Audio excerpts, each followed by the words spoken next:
we're going to talk about Rod Brind'Amour's team. And I think about the Carolina Hurricanes and what they're like under him. I eat at chain restaurants because I like to know what's coming. Consistency. Life is unpredictable. Now, let's hear from Rod the Bod talking about his team. It's development time in Raleigh. Well, it's going to be interesting. I mean, it's going to be exciting, too, to get to know some new faces and, bring them into the group. And that's part of it. Unfortunate part of business in pro sports is you do have turnover.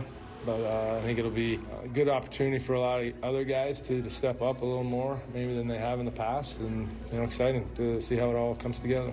I think, with Walker coming in, he's excited to, I think, play the way we play. I think most players like the way we play, and they want to do it because we are, I think, up-tempo, and it's a fun way to play. And, there's a learning curve on any team. Anywhere you go, there's going to be different lingo, different way we describe things. But at the end of the day, these guys are good hockey players, and if they have a willingness to get it, they will get it. The one-time Jack Adams winner said right there, quote-unquote, the way we play.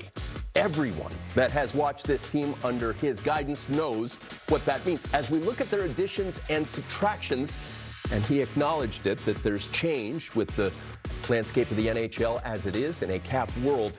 Looking at those moves, what do you think? Well, one of the things we as analysts are kind of, focusing in on that Carolina roster as last year's trade deadline approach was, can they do anything to make themselves more dangerous? They go out, they get Guentzel, one of the really impactful transactions at last year's deadline. They get a Kuznetsov. Being unable to button down Guentzel, and you get that, given the background, that's an area that I think this team, step forward, maybe step back this summer, something they're going to need to address. To me, they're a bit thin up top.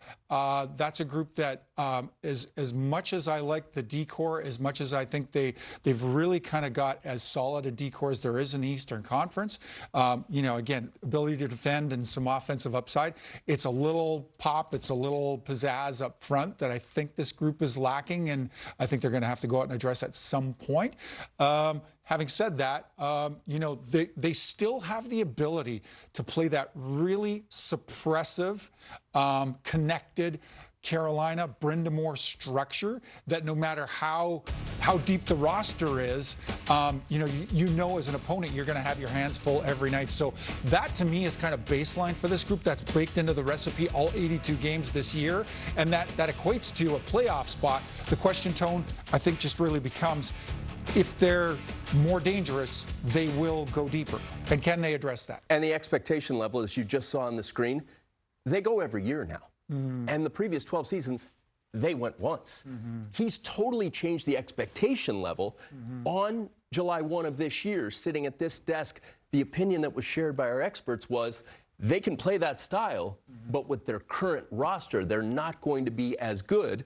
And, as you mentioned, step forward, step back, this is a team that has gotten to a conference final, that has gone to the playoffs consistently. For them, it's about climbing that next step or two. Yeah, and it's given that the deadline has kind of come and gone, that was a key window for this group to really bolster, maintain that offensive punch that they gained at last year's deadline.